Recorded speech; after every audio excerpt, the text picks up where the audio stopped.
여러분 혹시 조선시대 사극을 보면서 와, 나도 왕처럼 한번 살고 싶다라고 생각해 보신 적 있으신가요? 정점에 서 있는 권력뿐만 아니라 수많은 부인들을 곁에 둘 수 있으니까 말이죠. 남자들은 한 번쯤 그런 생각을 하지 않았을까 싶은데요. 실제로 정치적인 이유나 왕의 개인 욕구로 여러 부인을 두는 경우가 많았습니다. 그럼 이 왕의 부인들은 어떻게 뽑았을까요?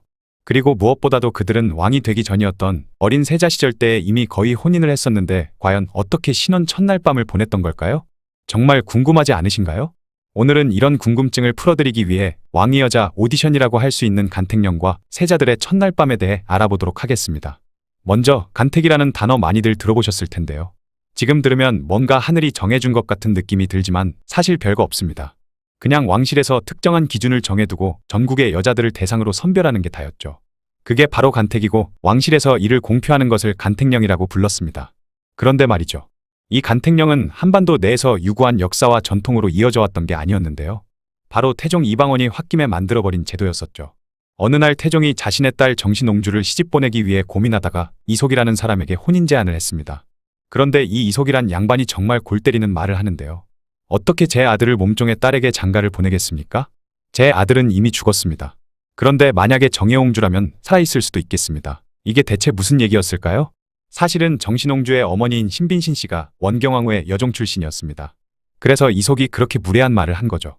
그 말을 들은 태종이 얼마나 극대노했을지 상상이 가시나요? 태종은 옛날에 킬방언으로 흑화해버렸고 이속에게 곤장 100대를 때린 것도 모자라 서인으로 강등시켜버렸죠. 태종의 성격상 당장 찢어버려도 이상하지 않았을 텐데 생각보다는 처벌이 약했다고 생각되실 수 있으실 텐데요.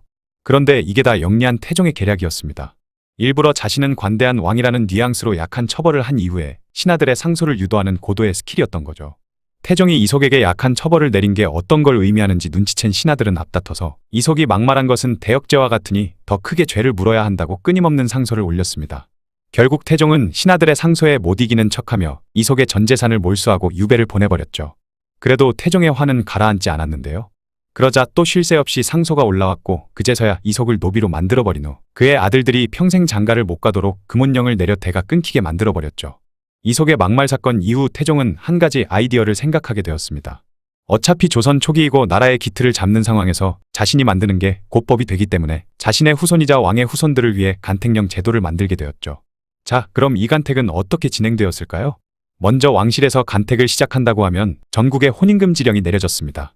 백성 여러분, 오늘부터 양반이든 평민이든 간택 끝날 때까지 혼인하면 안 됩니다. 라는 어명을 공표한 거죠. 이걸 금혼령이라고 불렀는데요. 그 다음엔 봉단령이 내려졌습니다. 봉단령은 전국의 명문 가문에서 자기 집안 내의 처녀들 사주와 집안 내력을 적어서 조정에 올리는 거였죠. 그러면 전국 팔도에서 사기를 쳐서라도 왕과 사돈 맺기 위해 난리였을 것 같은데 실제로는 그렇게 많지 않았다고 합니다. 왜냐하면 명문 중에 명문에서만 뽑다 보니 많아봤자 30명 정도밖에 안 됐다고 하죠. 그리고 아무래도 명문가 집안에서는 한 단계 더 신분 상승이 되는 일이다 보니 윗선에서 몰래 내정하고 심사를 진행하는 경우도 많았죠. 마치 정략결혼과 비슷하게 말입니다. 재미있는 건 뽑힐 가능성이 있다고 해도 지원을 꺼리는 경우가 많았었는데 바로 경제적인 부담 때문이었죠. 의복, 가마부터 시작해서 유모 등 수행원의 복장까지 마련해야 했기 때문에 명문가 중에서도 재산도 엄청 많아야 그제야 신고서를 올릴 수 있었다고 합니다. 그리고 어차피 내정된 집안 딸이 간택될 가능성이 높았기 때문에 자신의 딸이 들러리로 가는 게 싫었던 집안도 많았다고 하죠. 그래서 어떤 집안에서는 혹여나 간택당해서 오히려 집안이 망할까봐 딸의 나이를 속이거나 이미 다른 집안으로 시집 가버렸다고 거짓말까지 하는 경우도 있었다고 하네요. 그렇게 신청에 응한 정예 후보들에게는 본격적인 간택 면접이 기다리고 있었습니다. 간택은 초간택, 재간택, 3간택의 순으로 총 3번의 면접을 거쳐야 했죠. 1차인 초간택에서는 외모를 봤다고 합니다. 외모를 최우선으로 보는 건 예전이나 지금이나 똑같네요. 그도 그럴 것이 명색이 왕인데 적어도 조선 팔도에서 제일 예쁜 처자들을 데려와야 했을 겁니다. 실제로 역사를 보면 가슴이 너무 커서 탈락, 미간이 좁아서 탈락 등의 이유로 탈락한 경우도 있었다고 하죠. 물론 외모만 본 건 아니고 기품, 인품, 예절 등도 모두 중요했다고 하며 이 초간택을 통과한 5에서 7명만 통과했다고 합니다. 2차 재간택에서는 식사예절을 봤다고 하는데요. 왕실 어르신들과 직접 식사를 하면서 식사예절을 심사했다고 하는데 보통 내기가 아니면 어버버하면서 실수하고는 탈락했을 것 같습니다. 마지막으로 남은 3명의 후보들이 보게 되는 마지막 면접인 3간택이 가장 어려웠다고 하죠. 그도 그럴 것이 왕족들과의 단독 압박 면접이었기 때문입니다. 만약 합격한다면 미래의 시누이, 시어머니가 될 사람들과 하는 살떨리는 압박 면접이었던 거죠. 얼마나 긴장되었을까요? 그렇게 해서 최종 1등을 한 사람이 세자빈으로 간택되게 되는 것입니다. 하지만 세자빈으로 뽑힌다고 해서 바로 혼례를 하는 건 아니었는데요. 간택이 끝난 후에 본가로 돌아가지 못하고 약 50일간 왕실의 특별 교육을 받아야 했죠. 그렇게 세자빈 교육을 모두 마친 후에 혼례날을 잡았다고 합니다. 혼례식 날짜는 아들을 임신할 수 있는 최적의 날짜를 엄선해서 정했다고 하죠. 드디어 세자와 세자빈의 성대한 혼례식이 끝이 나고 신혼 첫날 밤을 맞이하게 됩니다. 그런데 때는 조선시대였기 때문에 세자의 나이는 고작해야 초등학생에서 중학생쯤이었을 테고 세자빈 또한 세자보다 조금 나이가 많을 뿐이지 어린 건 매한가지였습니다. 그럼 도대체 어떻게 그 어린 세자와 세자빈이 첫날 밤에 뭐를 어떻게 하는지 알았을까요? 바로 왕실에서 세자와 세자빈에게 첫날 밤을 위한 조기 교육을 시켜주었기 때문이었습니다. 환관과 궁녀들이 각각 전담마크를 해주었는데 그림이나 글로 알려주면서 가르쳐 주었고 심지어 자세를 흉내내기까지 했다고 하죠. 하지만 어린 친구들이 그렇게 배운다고 바로 실전에서 가능했을까 싶은데요. 그래서 궁녀 중에서 가장 서열이 높은 제조상궁의 감독하에 여러 명의 숙직상궁들이 첫날 밤 내내 코치를 해준 것이죠. 그것도 숨소리도 전부 들리는 방 건너편에서 말입니다. 소리만으로는 상황을 제대로 모르니 문틈 사이로 조심히 지켜보면서 이래라 저래라 코치를 해줬죠. 세자저하 그렇게 하시면 아니 되옵니다. 그 자세는 임신이 되지 않사옵니다. 자세를 바꾸셔야 하옵니다. 방 건너편에서 일일이 지시를 하는데 맨정신으로 첫날 밤을 보낼 수 있었을지 궁금하네요. 지금으로선 가능이나 한 일이었을까 싶지만 당시 조선시대 왕실에서 그런 체계를 잡은 이유는 다 있었겠죠? 실제로 조선 역사상 가장 빨리 아버지가 된 왕이었던 예종이 대표적인 예가 될 것 같은데요. 1460년 당시 세자였던 예종은 11살에 5살 연상이었던 세자빈 한씨와 혼례를 올리게 되었죠.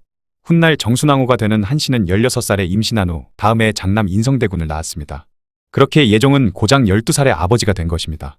하지만 안타깝게도 장순왕후는 산후병으로 사흘 만에 요절하고 말았고 인성대군 또한 3살에 사망하게 되었죠. 예종도 즉위한 지 1년 만에 갑작스럽게 19살의 나이로 단명하고 말았습니다. 수명이 짧았던 조선시대에서는 왕실의 대를 이어야 하는 게 매우 중요했던 만큼 간택부터 시작해서 신혼 첫날 밤 자세 코치까지 해줬던 게 아닐까 싶네요. 여러분은 혹시 금지옥엽이라는 말을 들어보셨나요? 금지옥엽은 금으로 만든 가지와 옥으로 만든 잎이라는 뜻인데 비슷한 말로는 금이야 옥이야라는 말도 있죠. 바로 귀하고 아름다운 사람을 비유적으로 부르는 말입니다. 조선시대에는 이 말을 왕의 딸들을 가리키는데 사용했죠. 당연하겠지만 그만큼 공주들은 귀하고 소중한 존재였습니다.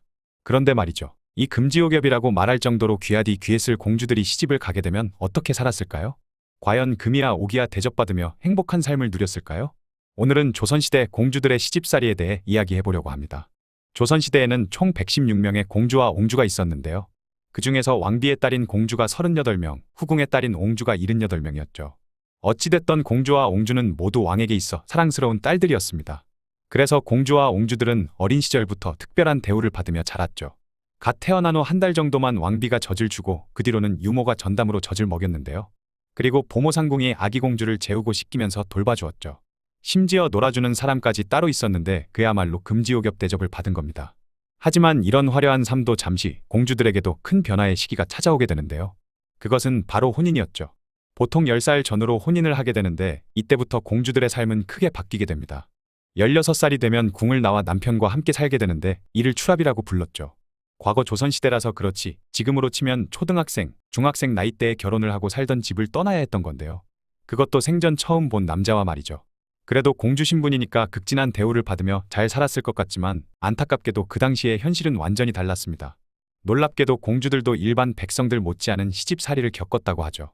효종의 5째 딸 숙정공주는 11살에 영의정 정태화의 아들 정재륜에게 시집을 갔습니다.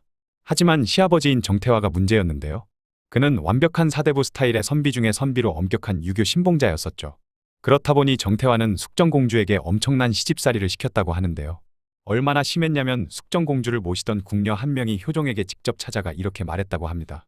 전하, 이대로 가다간 우리 공주마마님이 돌아가실 것 같사옵니다. 제발 좀 살려주시옵소서. 일개 궁녀가 왕에게 직접 찾아가 이런 말을 했다는 건 얼마나 상황이 심각했으면 그랬을까요? 그런데 효종의 대답이 더 충격적이었습니다.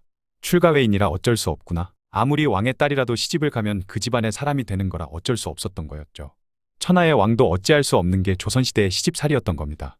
왕도 자신의 귀한 딸이 고생하는 꼴을 두 손 두 발 놓고 지켜볼 수밖에 없었던 그놈의 시집살이는 대체 왜 생겨나게 된 것일까요?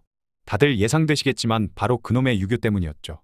구체적인 이유를 알려면 조선시대 초기로 거슬러 올라가야 합니다. 놀랍게도 조선 초기에는 시집살이 문화가 없었다고 하는데요. 오히려 남자가 처가살이를 하는 경우가 많았다고 하죠. 극단적인 예가 될 수도 있지만 신사임당의 남편인 이원수는 결혼 후에도 처가인 강릉에서 20년 넘게 살았습니다. 아무튼 유교 사상이 점점 뿌리 깊어지기 시작했던 세종대왕 때부터 변화가 시작되었다고 합니다. 세종은 왕실에서 먼저 모범을 보여야 한다며 자신의 딸 숙신옹주를 시집살이 시켰다고 하죠. 하지만 진짜 큰 변화는 9대 임금 성종 때 일어났습니다. 13살의 나이에 왕위에 오른 성종은 어릴 때부터 군주 교육과 함께 유교 교육을 받아 유교 가치관이 매우 강한 왕으로 성장했죠. 그래서 조선의 유교를 널리 퍼뜨리려고 노력했는데요. 성종은 세종 때 발간된 삼강행실도를 한글로 번역해서 전국에 배포했습니다. 임금과 신하, 부모와 자식, 남편과 아내 사이의 모범적인 행동을 담은 일종의 유교 교과서 같은 책이었죠. 거기다가 삼강행실 연료도까지 한글로 편찬했으며 책 내용대로 잘 따르는 백성들에게는 세금까지 면제해줬습니다. 그러다 보니 너도 나도 유교를 따르게 되면서 조선은 급속도로 유교화되기 시작했고 여성의 지위는 점점 낮아지게 된 겁니다. 이후부터 조선하면 노답으로 먼저 떠오르는 남존여비 사상에 찌든 사회로 변하게 된 거죠. 그러면서 여성들의 혹독한 시집살이가 본격적으로 시작되었습니다. 조선시대 결혼의 목적은 크게 두 가지였다고 하는데요.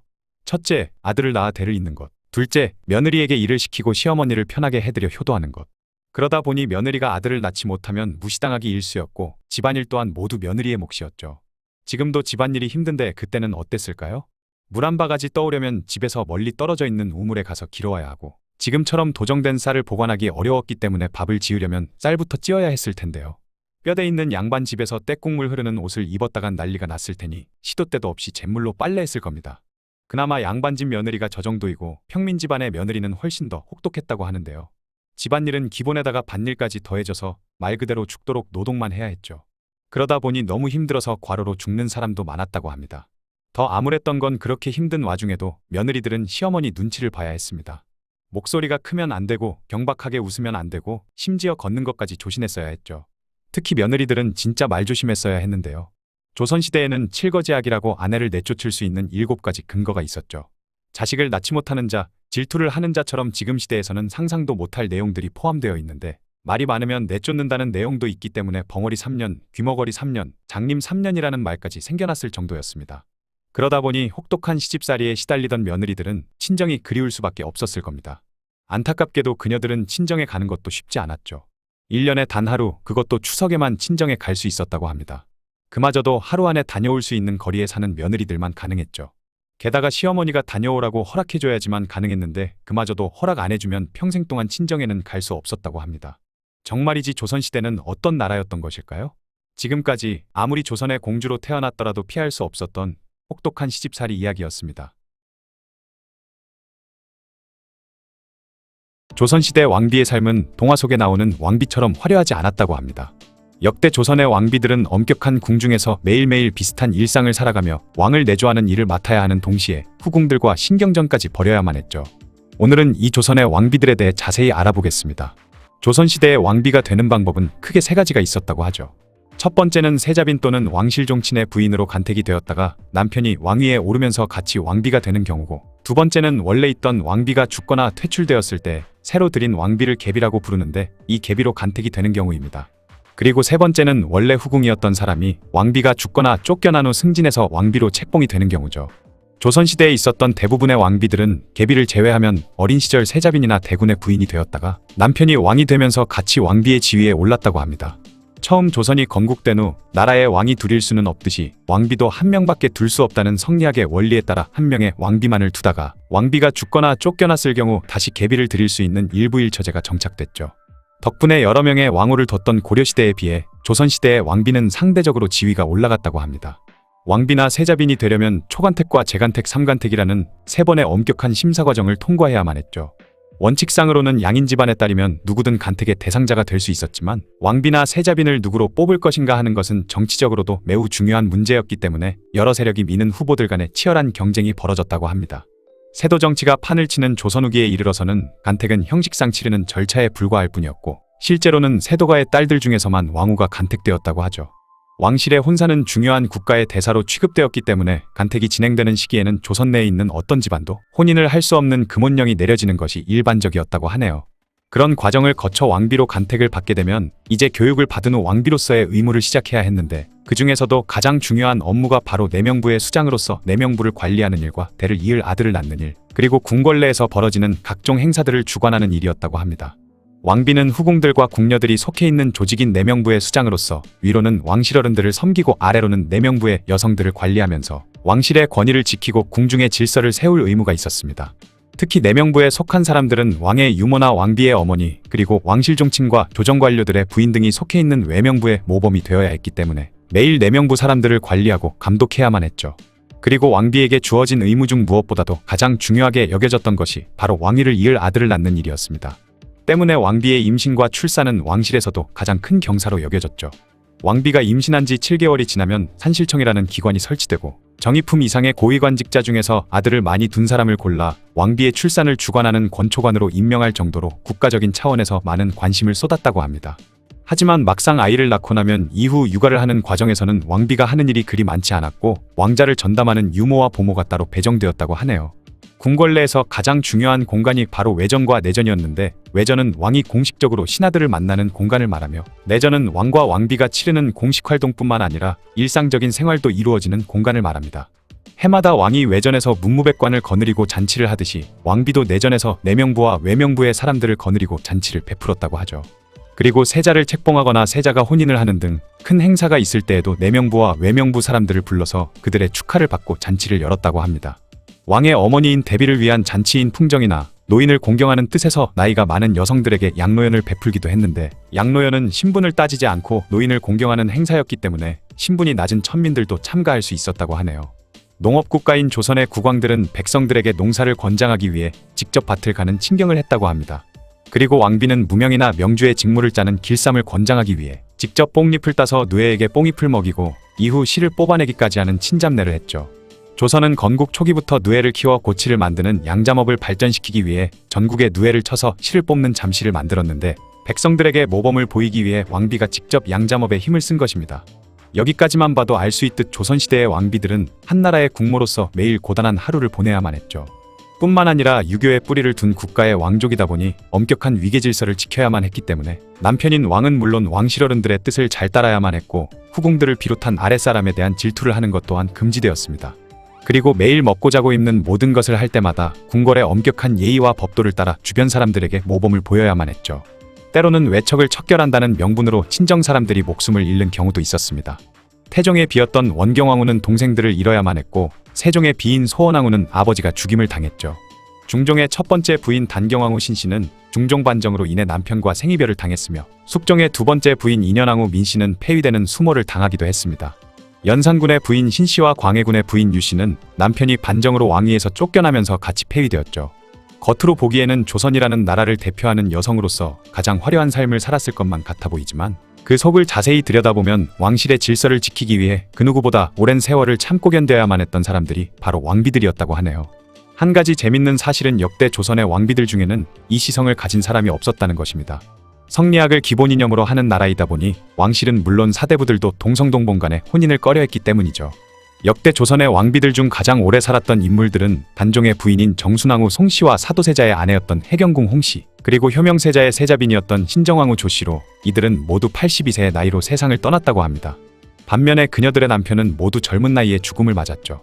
가장 어린 나이에 죽은 왕비는 헌종의 정비인 효연왕후 김씨로 16살이라는 어린 나이에 세상을 떠났다고 하네요. 가장 재위기간이 길었던 왕비는 영조의 정비였던 정성왕후 서씨로, 그녀는 무려 33년 동안이나 자리를 지켰다고 합니다. 반면에 중종의 정비였던 단경왕후 신씨는 겨우 7일 만에 왕비의 자리에서 쫓겨났죠. 조선에서 가장 많은 왕비를 배출한 가문으로는 신의왕후와 소혜왕후를 비롯해 무려 6명의 왕비를 배출한 청주한씨 가문과 문정왕후와 패비윤씨 등 5명의 왕비를 배출한 파평윤씨 가문, 그리고 원경왕후와 인현왕후, 명성왕후 등 4명의 왕비를 배출한 여흥민씨 가문이 있다고 하네요.